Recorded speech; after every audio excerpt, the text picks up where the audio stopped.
Emily Carter tightened her grip on the steering wheel as the iron gates of the Lancaster estate creaked open. The sound echoed through the stillness of the evening, and a cold shiver ran down her spine. The sprawling mansion loomed in the distance, its tall windows staring back at her like eyes heavy with secrets. She took a deep breath, reminding herself why she had taken this job. Henry Lancaster was a name she had only heard in whispers. A man of great wealth but greater solitude. Rumors painted him as a ruthless businessman who had disappeared from the public eye after his wife's death years ago. Now, he was little more than a fading shadow locked away in his fortress of stone and regret. Emily pulled into the circular driveway, the tires crunching against the gravel. The mansion's imposing front doors opened before she could even knock, revealing a tall man with sharp features and tired eyes. "You must be Emily Carter," he said, his voice clipped but not unkind. "Yes," she replied, stepping inside and shaking the rain off her coat. "You must be Dr. Reynolds." Dr. Mark Reynolds nodded, his gaze assessing her quickly before he turned to lead her through the dimly lit hallway. "Mr. Lancaster's condition is stable, but fragile," he began. "He has a chronic heart condition complicated by stress. Physically, he's weaker than he lets on, but it's his mental state that concerns me more." Emily's shoes clicked against the polished floors as she followed him. The walls were adorned with somber portraits, their painted eyes watching her as she passed. "What do you mean?" "He shut himself off," Reynolds said. "From everyone. Including his daughter." He paused, then added, "You'll see what I mean soon enough." They stopped outside a massive oak door. Reynolds knocked once before pushing it open. The room was both grand and suffocating, heavy curtains drawn, books stacked haphazardly, and a faint scent of old paper and antiseptic lingering in the air. Henry Lancaster sat by the window in a leather armchair. The dim light highlighted the lines etched into his face. He turned slowly, his sharp blue eyes meeting Emily's. "You must be the new one," he said, his voice rough but firm. "Let's get one thing straight, I don't need pity, and I don't need conversation." Emily stood her ground, offering him a calm smile. "I'm not here to pity you, Mr. Lancaster. I'm here to take care of you." He huffed, clearly unimpressed, and turned back toward the window. Reynolds shot her a look that said, "Good luck," before retreating, leaving Emily alone with the man who seemed determined to shut the world out. Emily took a moment to scan the room. It was filled with signs of a life once lived vibrantly, awards, photographs, and books that hinted at a brilliant mind. Yet, everything seemed frozen, untouched, like relics of a forgotten time. She cleared her throat. "I'll get your medication ready and check your vitals in a moment." Henry didn't respond, and Emily decided to give him space. She moved quietly, setting up her equipment and taking in every detail about her surroundings. She noticed a small photo frame tucked near the edge of the desk. It showed a younger Henry with a woman and a little girl, both smiling brightly. "Who's that?" she asked softly, gesturing to the photo. Henry's eyes flicked to the frame, but his expression hardened. "Someone who's not here anymore." Emily recognized the pain buried in his voice. She had seen it before in patients who clung to the past, afraid to face the present. She wanted to press further but knew better than to push too soon. Instead, she finished setting up and walked back to him. "Let's take it one step at a time, Mr. Lancaster," she said, her voice steady. "You don't have to like me, but I promise I'll do everything I can to help you." For a moment, he didn't say anything. Then, almost imperceptibly, he nodded. That night, Emily lay in her small room on the mansion's upper floor, listening to the rain tapping against the windows. Despite the grandeur of the house, it felt lonely, as if the walls themselves mourned the years of silence. Her thoughts drifted back to Henry's sharp eyes and the sadness that lingered beneath them. There was more to his story, more than illness and age. She could feel it. And whether he liked it or not, Emily was determined to uncover the truth and, perhaps, help him find peace. Outside, the storm raged on, but Emily felt a flicker of resolve.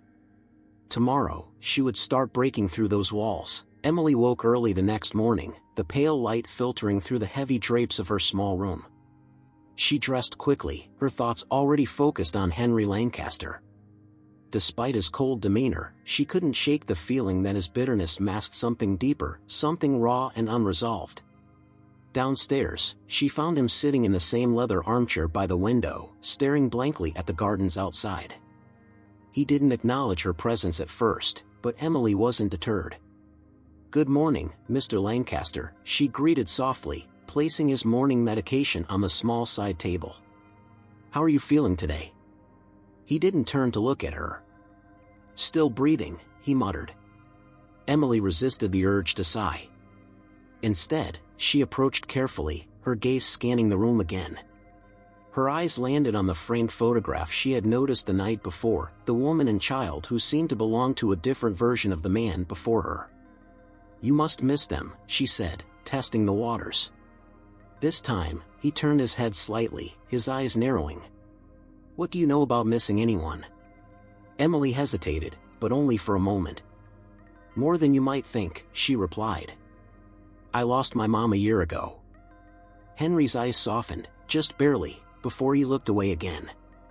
Emily took the opportunity to sit in the chair across from him. "Was she your wife?"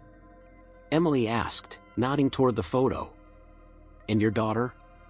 Henry's jaw tightened, and for a moment, she thought he wouldn't answer. But then he let out a heavy sigh, his voice barely above a whisper. "My wife, Margaret, died over 20 years ago," he said. "And my daughter, Sophie, she's gone too." "Gone?" Emily's heart quickened. "What happened?" "She didn't die," he clarified, his voice bitter. "She left. After Margaret passed, I buried myself in work, and Sophie, well, she needed me, but I wasn't there. We fought. She walked out and never came back." Emily felt a pang of sympathy. She could hear the regret woven into his words, even if he tried to hide it. "Have you tried reaching out to her?" Henry shook his head. "Too much time has passed. She probably hates me." Emily leaned forward. "You don't know that. Maybe she's been waiting for you to reach out." He scoffed, but Emily could tell the idea had planted a seed. She decided to leave it there for now, not wanting to push too hard. "I think it's worth trying," she said softly. "But first, let's get through today. One step at a time." Henry didn't respond, but he didn't shut her out either. That was enough for Emily, for now. Later that day, as Emily organized Henry's medication and charts, she couldn't stop thinking about Sophie. Who was she now? Where had she gone? And most importantly, could Emily help bring her back? Determined to find answers, Emily decided she would start searching. If there was any chance of reuniting Henry with his daughter, she had to try. And so, the first crack appeared in the wall Henry Lancaster had built around himself. Emily just hoped it was strong enough to let the light in. Emily spent the next few days observing Henry carefully, searching for ways to soften his hardened exterior.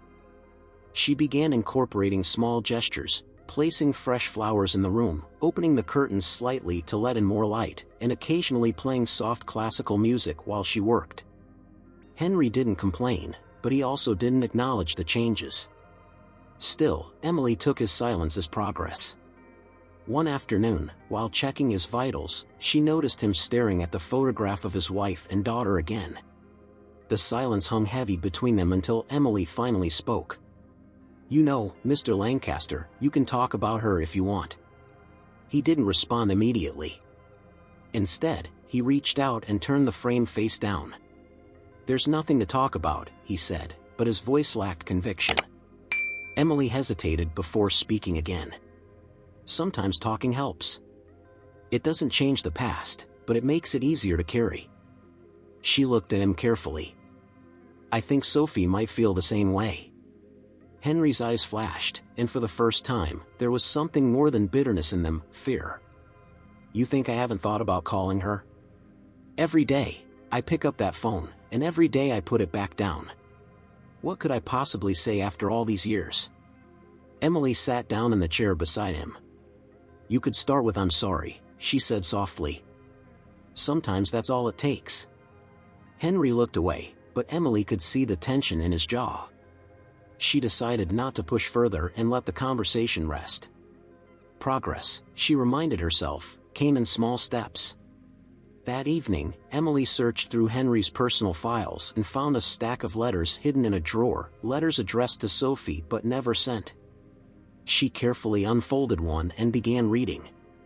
The words on the page spoke of guilt, longing, and love. It was clear that Henry had never stopped thinking about his daughter. When she returned to his room later that night, she held one of the letters in her hand. "I found these," she said softly, placing the letter on the table beside him. "You should send one." Henry stared at the letter, his hands trembling slightly as he picked it up. "I wrote them, but I could never bring myself to mail them." His voice cracked. "What if she doesn't want to hear from me?" Emily knelt beside him. "What if she does? You'll never know unless you try. And if you're not ready, that's okay. But I think these letters prove you've never stopped caring. That counts for something." Tears welled in Henry's eyes, though he quickly wiped them away. "I'll think about it," he said gruffly. Emily nodded, stepping back to give him space. It wasn't a promise, but it was a start. Later that night, Emily sat by the small desk in her room, thinking about Henry and the pain he carried. She had seen it before, the weight of regret clinging to those who had lost loved ones. But Henry wasn't beyond saving, and neither was his relationship with Sophie. She reached for her phone and began searching online for Sophie Lancaster. If Henry wasn't ready to make the first move, maybe Emily could help nudge him in the right direction. As she scrolled through the results, her determination grew. She was going to help Henry face his past, no matter what it took. The next morning, Emily woke with a renewed sense of purpose. She had spent most of the night scouring the internet for any trace of Sophie Lancaster. After hours of searching, she found a promising lead, a social media profile belonging to a woman named Sophie Reed, formerly Sophie Lancaster. The resemblance to the girl in the photograph was striking. Emily hesitated, unsure of how to proceed. Reaching out to Sophie felt like crossing a line, but time wasn't on Henry's side. She decided to start with a simple message, introducing herself as Henry's nurse and explaining his fragile condition. While waiting for a response, Emily focused on her duties, trying to keep her mind off the uncertainty. She prepared Henry's breakfast and brought it to his room, finding him awake and already dressed, a small but significant change. Morning, she greeted him with a smile. "You're up early." "Couldn't sleep," he muttered. He looked at her carefully. "You look like you couldn't either." Emily's heart skipped a beat. "Just had some things on my mind." Henry narrowed his eyes. "You're hiding something." Emily swallowed and decided to come clean. "I think I may have found Sophie." The color drained from Henry's face. "What?" "She goes by Sophie Reed now. I sent her a message this morning." For a moment, Henry said nothing. Then his voice came low and sharp. "You had no right." Emily flinched but stood her ground. "I had every right," she replied.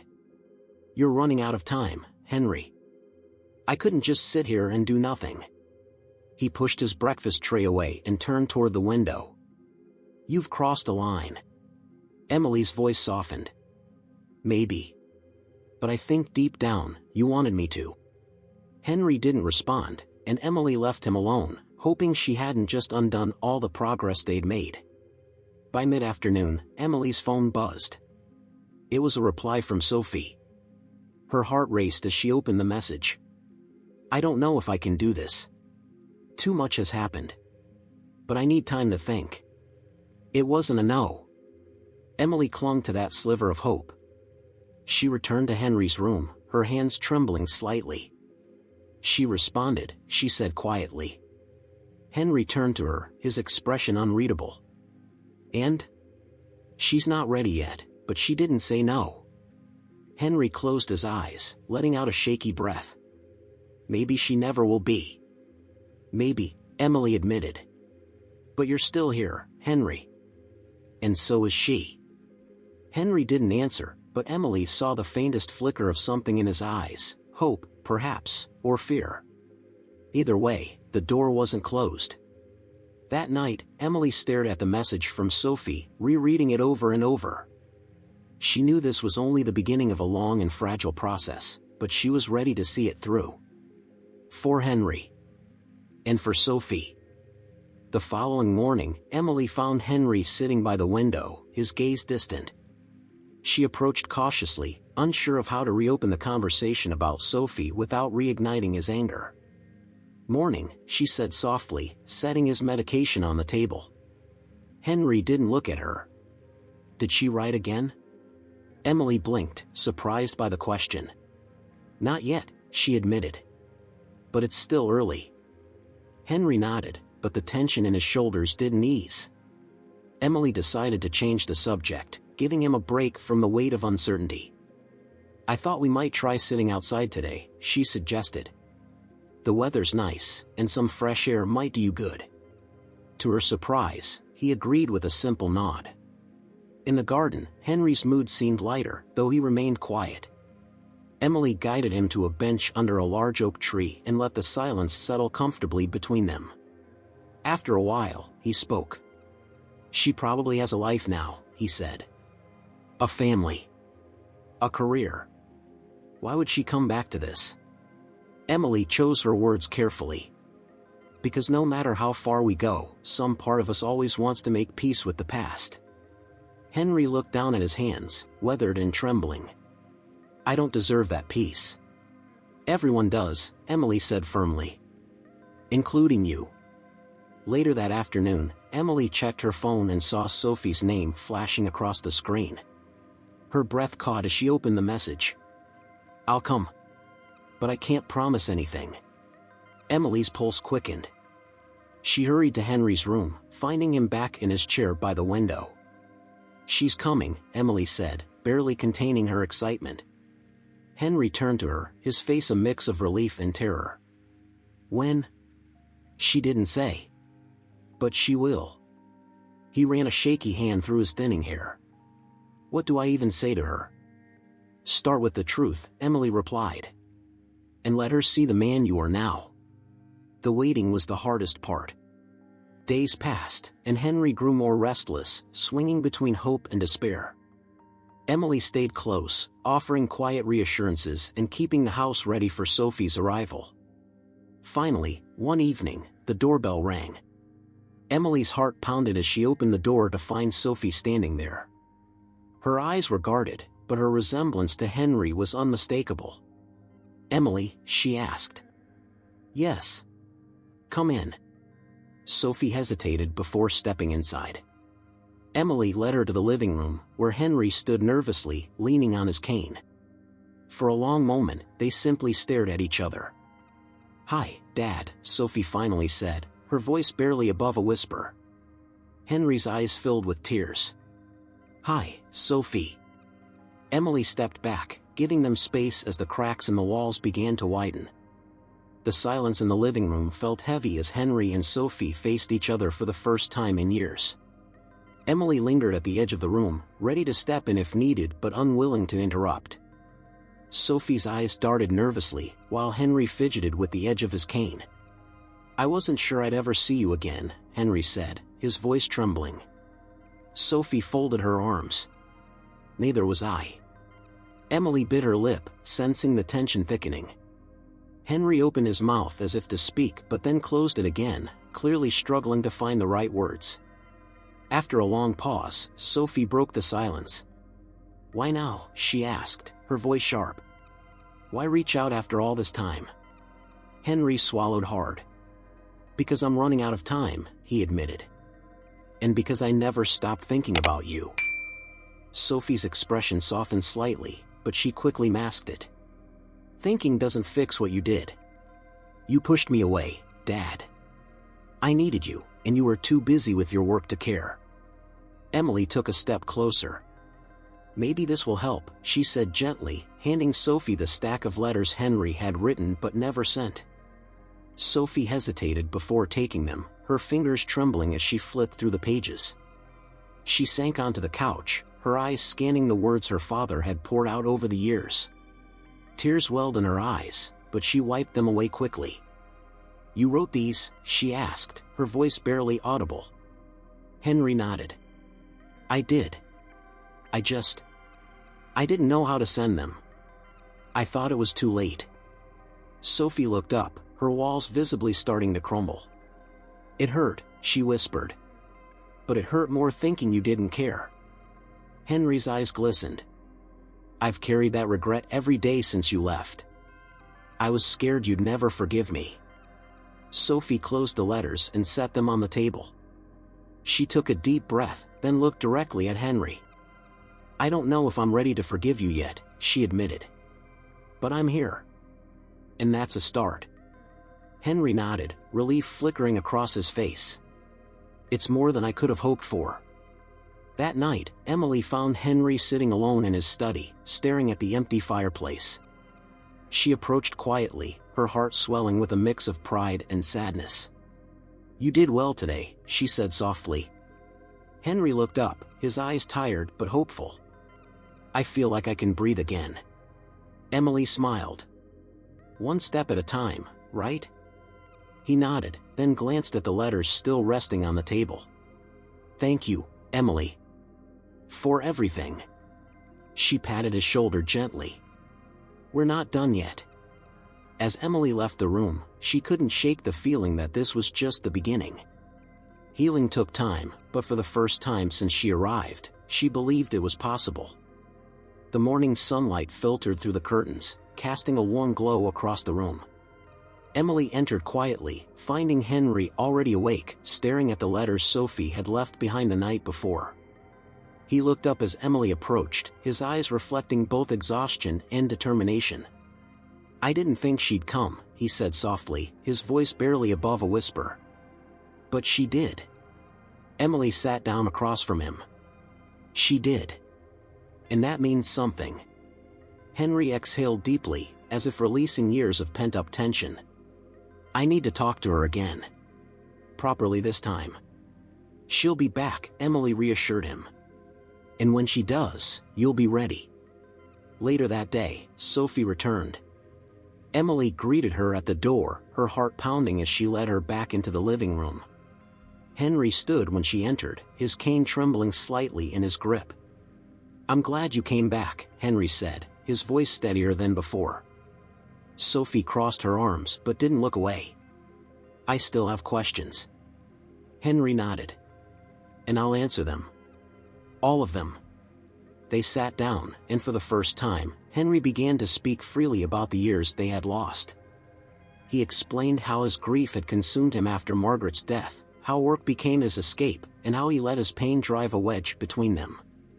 "I thought I was protecting myself," he admitted, his voice cracking. "But I see now that I was just pushing everyone away." Sophie's eyes filled with tears. "I needed you, Dad. And you weren't there." Henry reached out, his hand trembling. "I know. And I'll spend whatever time I have left trying to make it right." For a long moment, Sophie didn't move. Then, finally, she took his hand, her grip firm but gentle. "I'm not ready to forget," she said, her voice shaky. "But I'm ready to try." As the evening fell, Emily left them alone, giving them the space they needed. She stood in the hallway, listening to the soft murmur of their voices. It wasn't perfect, but it was progress. Later that night, Henry found Emily in the kitchen, where she was cleaning up. "She's staying for dinner tomorrow," he said, a hint of disbelief in his tone. Emily turned and smiled. "That's wonderful, Henry." He hesitated. "I couldn't have done this without you." Emily shook her head. "You're the one who took the first step. I just helped you keep walking." Henry chuckled softly, a sound Emily hadn't heard before. "It's been a long time since this house felt alive." Emily's heart swelled. "Then let's keep it that way." As Emily climbed the stairs to her room that night, she couldn't help but feel hopeful. The past couldn't be erased, but it could be faced. And sometimes, that was enough to start again. The next morning, the house felt different, lighter, almost. Emily could sense the shift in Henry's demeanor as he prepared for dinner with Sophie. She helped set the table, arranging the silverware and candles, creating an intimate and warm atmosphere. Henry sat quietly, his hands resting on his cane, but there was a softness in his eyes that hadn't been there before. When Sophie arrived that evening, she carried a bouquet of flowers, an olive branch of sorts. Emily welcomed her in and stepped aside, letting the father and daughter reconnect in their own time. Dinner began with small talk, but soon the conversation shifted to memories. Henry shared stories of Sophie's childhood, moments she had long forgotten or perhaps buried. Sophie laughed softly, the tension between them continuing to ease. As the night wore on, Henry's strength began to waver. Emily noticed the slight shake in his hands and the pallor creeping into his face. She caught his eye, and he nodded subtly, acknowledging that he felt it too. "Sophie," Henry said, his voice quieter now, "I need you to know something." She set her glass down, leaning in. "What is it, Dad?" "I'm proud of you," he said, his voice breaking. "I know I wasn't there for you when you needed me most, but I've watched from afar, and I've seen the woman you've become. Your mother would be so proud too."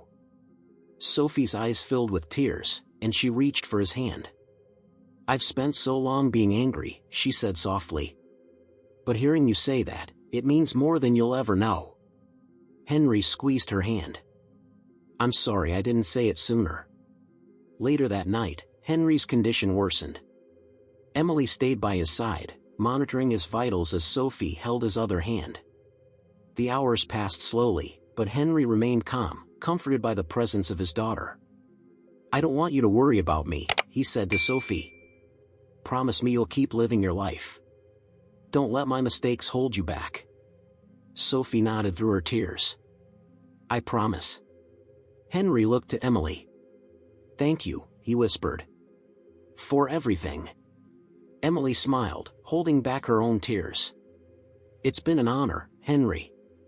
With one last breath, Henry's hand went still, and the room fell silent.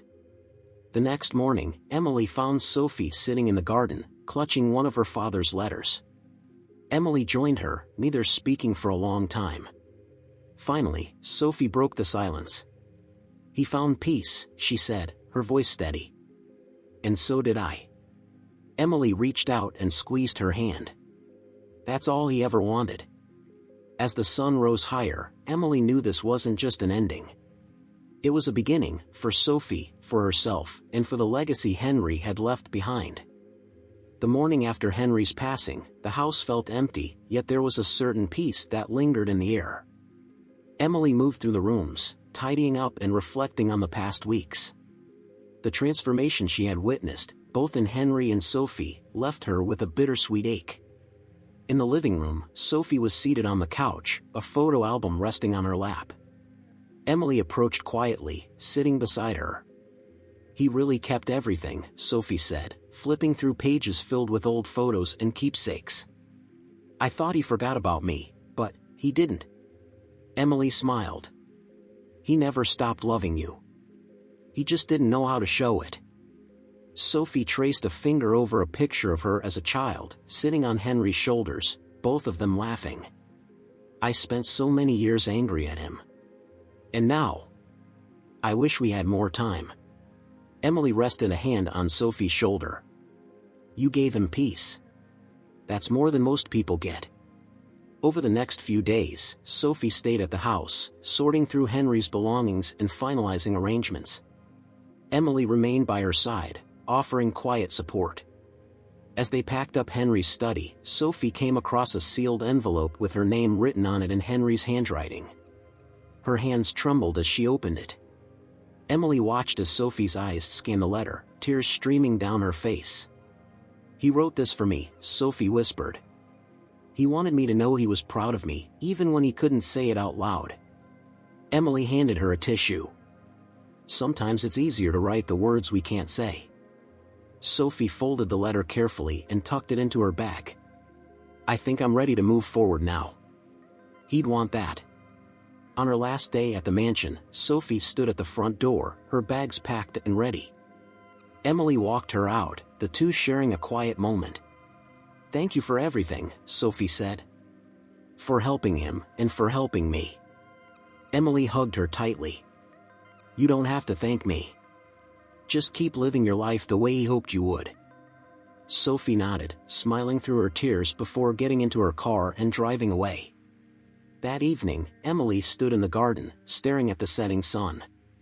She thought about Henry's journey, his regrets, his redemption, and how it had touched her own life. Inspired by his story, Emily resolved to do more than just care for the sick. She wanted to help families heal. With newfound purpose, she began drafting plans to create a support center for caregivers and patients facing end-of-life challenges. Henry's story wouldn't end with his passing. It would live on, shaping the lives of others. As the sky turned shades of gold and crimson, Emily smiled. This wasn't just a conclusion. It was the start of something new. Emily stood in the center of her newly renovated office space, the soft hum of activity filling the air. It had been 6 months since Henry's passing, and her dream of opening a support center for caregivers and patients had finally come to life. The walls were adorned with artwork donated by local artists, and sunlight streamed through the large windows, warming the room. She glanced at the plaque by the entrance, Lancaster Center for Healing and Hope, and felt a wave of gratitude. Henry's story had been the catalyst, and she carried his memory with her every step of the way. The center's opening day brought a flood of emotions. Families wandered through the halls, exploring therapy rooms, meeting counselors, and learning about support programs. Emily greeted them with warmth, sharing her vision and offering comfort. In the afternoon, Sophie arrived, carrying a framed photo of Henry. She set it on Emily's desk with a soft smile. "He'd be proud of you," she said. Emily's eyes misted. "And he'd be proud of you too. For forgiving, for moving forward." Sophie nodded, her expression resolute. "I finally feel like I can let go of the anger. It doesn't weigh me down anymore." They embraced, the bond they had formed through grief and healing now stronger than ever. As the day wound down, Emily took a moment to step outside and breathe in the crisp evening air. She thought back to the woman who had first walked through Henry's door, uncertain, grieving, and unsure of her own strength. Now, she stood tall, knowing she had made a difference. A gentle breeze stirred the leaves, and Emily felt a sense of peace wash over her. She knew there would always be more stories to help unfold, more lives to touch, and more hearts to heal. And with that thought, she stepped back inside, ready for whatever came next.